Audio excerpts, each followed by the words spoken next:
PJ 10596, named Josielyn Mauricio, 28 years old, single, college level, with 2 years experience as domestic helper.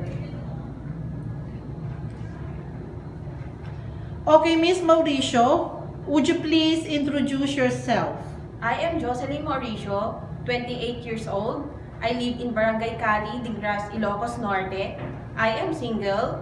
My parents are Mr. and Mrs. Jubito P. Mauricio. I have 2 sisters and I am the middle child. I took up 2-year computer technology course at Data Center College of the Philippines, Lawag City. Can you please say something regarding your experience working under the family of Mr. and Mrs. Mike Lester Kalingasan of Lawag City? For my working experience, I work as a housemaid in Lawag City under the employment of Mr. and Mrs. Mark Lester Kalingasan. They were 3 members of the family, 2 adults and 1 8-month-old child. And my duties includes cleaning, cooking, washing the clothes, washing the dishes, ironing, marketing, and of course, taking good care of their child. What makes you decide to go to Hong Kong? What makes me decide to go to Hong Kong is not just to gain experience, but also to earn some money for my future needs and also to support the financial needs of my family. Do you have any experience taking care of a newly born baby? Yes. Can you please tell us what is your experience in taking care of a newly born child? My experiences in taking good care of a newborn child is that taking a bath, changing of diapers, feeding, playing, and also singing lullabies before going to sleep. Have you experienced taking care of an elderly person as well? Yes. Okay, can you please tell us what is your experience in taking care of an elderly person? My experiences in taking good care of an elderly person happened to my grandmother before. Every day, we're taking her to bath, changing her diapers, assisting her to walk, giving her the right medicine, and giving her the food. In case the baby keeps on crying constantly, what are you going to do? If the baby keeps on crying constantly, there are 5 basic reasons why. First, the baby must be hungry, so I need to feed her or him. Second, the diaper might be wet, so I need to change the diaper. Third, I need to check the temperature, and if ever the temperature is higher than 36.5, I need to get a towel, a wet towel, and then put it on his or her forehead. And then the last one, the baby must be sleepy, so I need to sing lullabies in order for him or her to sleep. Have you experienced burping a baby? Yes. Can you please tell us how do you burp a baby? In order for the baby to burp, I need to put the head on my shoulder and then massage the back of the baby until the baby burps. How can you tell that a child is not feeling well? I can tell that the child is not feeling well if the child is keep on crying and crying.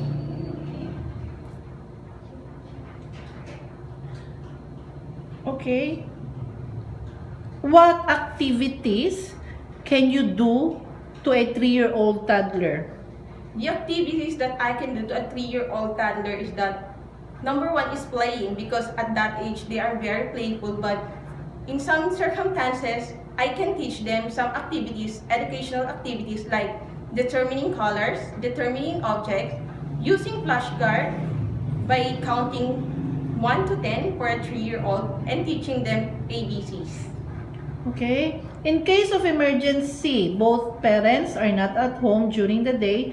It's only you and the kids. How are you going to handle the situation? In case of emergency, the first thing I should do is to keep the baby safe. So after keeping the baby safe by going out of the house, I need to call the emergency number. And then after calling the emergency number, I need to call my employer to tell them what had happened. Okay. What is your strength in being a domestic helper? My strength in being a domestic helper is being lovable. Because in being lovable, I may I will be able to understand the attitude of the child, even the family. I'll be able to nurture the mind of the child by being lovable, being caring to them.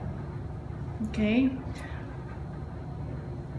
What are you going to do if in case you just arrived in Hong Kong and the kid or the child that you are supposed to take care of is still adjusting and doesn't want to go with you? How are you going to handle with the situation? If the kid is still adjusting while seeing me, the number one thing I should do is to be nice to him or her. In that way, I could get his or her attention to be kind also. Do you believe in spanking? No. How would you discipline a child? How to discipline a child is that just by being calm. Talk to the child properly, treat the child in a nice way, and then everything will come back in a good days. Why do you think that employers should hire you as their domestic helper? The employer should hire me as a domestic helper because I am trustworthy, I am honest, I'm responsible, I can do my job well, and I can assure them that I'll be good to their family because I grew up to a family-oriented family. If, for example, it is your day off, then suddenly one of the kids that you are taking care becomes sick and there's nobody to help your employer, what are you going to do? I am going to cancel my day off. I went there in Hong Kong to take good care of the family, especially the kids. So if I have nothing important to do outside, I better stay at home and take good care of the kid. The most important to me is not what am I going to do on my day off, but the life of the kid is staying at home. Okay. How are you going to cope up with your homesickness once you arrive in Hong Kong? The only thing that I can do to cope up in order for me not to miss my family is to serve the family of my employer as if they are my family. Serve them with goodness, with love and care, and I know they will let me feel the same way too. Do you love cooking? Yes. Are you good in cooking? Yes. Okay. Do you have any nursery rhyme? Yes. Okay, can you please show us what nursery rhyme do you know? Okay, let's start. Walking, walking, walking, walking, hop, hop, hop, hop, hop, hop. Running, running, running, running, running, running. Now then stop, now then stop. Tip, toe, tip, toe, tip, toe, tip, toe. Jump, jump, jump, jump, jump, jump. Swimming, swimming, swimming, swimming, swimming, swimming. Now and sleep. Now and sleep. That's it. Do you have one more? Yes. Okay. Twinkle, twinkle, little star, how I wonder what you are.